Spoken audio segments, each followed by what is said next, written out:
मेरो नाम प्रेमराज खरेल, घर खास सुर्खेत पञ्चपुरी हो। अहिले चाहिँ यो 2068 सालदेखि म चाहिँ यो कृषि पेसामा आबद्ध छु।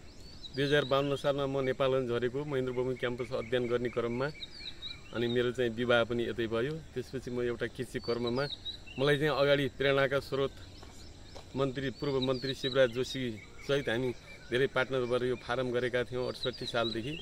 बिचमा हामीले सोचे जस्तो समय र सोचे जस्तो भएन। त्यसपछि म एक्लै गर्न बाध्य भएँ।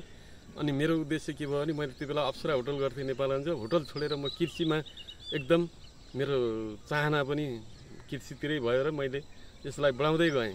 मैले यसलाई एग्रो टुरिज्मको रूपमा विकास गर्नका लागि माछा, कुखुरा, बटै, टर्की नेपाल सरकारको कानुनको दायरामा रहेर पाल्न पाइने सम्पूर्ण पशुपक्षीलाई पालेर यसलाई चाहिँ एग्रो टुरिज्मको रूपमा विकास गर्ने उद्देश्यले म यसमा लागि परेँ। लाग्दा अहिले चाहिँ यो यहाँ अलिकति जग्गा कम भयो। सबैभन्दा अनुभव गर्दाखेरि सबैभन्दा सजिलो चाहिँ यो माछा पालन लाग्यो मलाई।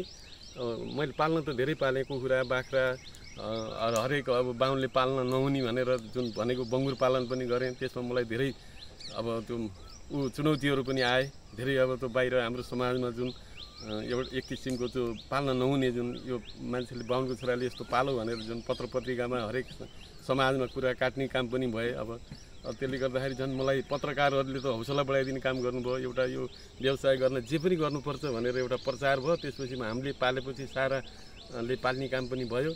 र अहिले चाहिँ म फेरि यसलाई अझ पनि छोडेको छैन। यसलाई अझ एउटा जुन ढकेरी जुन तपाईँको यता गाभर जसरी परिचित छ, एउटा हब स्थल जुन पर्यटकहरू आन्तरिक पर्यटकहरू रमाइलो गर्न व्यवसायी साथीहरू जानुहुन्छ एउटा ग्रुपिङ लिएर, त्यस्तै यसलाई चाहिँ गराउने उद्देश्यका साथ म लागि परेको छु। यो चाहिँ अब हजुरहरूले साथ दिनुभयो भने यो सफल हुन्छु भन्ने मैले अपेक्षा राखेको छु। जस्तो अहिले ग्रिन कटेजभित्र छिरेपछि हामीले चाहिँ के चिज पाउँछौँ? सरी, मैले एउटा कुरो भन्न भुलेको छु। यो फारमभित्र मैले ग्रिन कटेज पनि एउटा नामले सञ्चालनमा ल्याएको छु। त्यो मेन ग्रिन कटेज सञ्चालन गर्नको उद्देश्य के हो भने यहीँको चिजहरूलाई खपत गर्नको लागि यहाँको जुन बजारीकरण अलि चाहिँ गाह्रो हुने नेपालमा होइन, त्यो बजारीकरण पनि यहीभित्रै होस्। जस्तो यहाँको ताजा माछा यहाँका जुन आएका जुन पाहुनाहरूले आफ्नै आँखाले देखेर यहाँका लोकल कुखुरा, यहाँका माछा, यहाँका खसी बोका, यहाँका बटै, यहाँका हाँस, यहाँका टर्की छानी ताजा हिसाबले अर्डरका साथ खान पाउने सुविधा छ भन्न पनि चाहन्छु। र यसलाई अझ बढाउँदै गएर एउटा यो राष्ट्रिय स्तरमै एउटा परिचित ग्रिन कटेज कृषि फारमभित्र छ। यहाँ चाहिँ ताजा खान पाइन्छ, अर्ग्यानिक खान पाइन्छ भन्ने उद्देश्यका साथ म लागि परेको छु। अर्ग्यानिक यही उत्पादन भएको अर्ग्यानिक पाउँछ भन्ने थप त्यो छुटेको छ। धन्यवाद। नछुटाउने मान्छे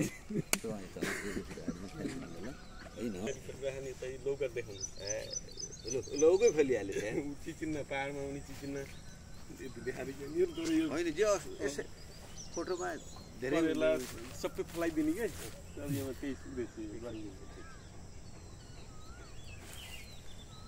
कहिले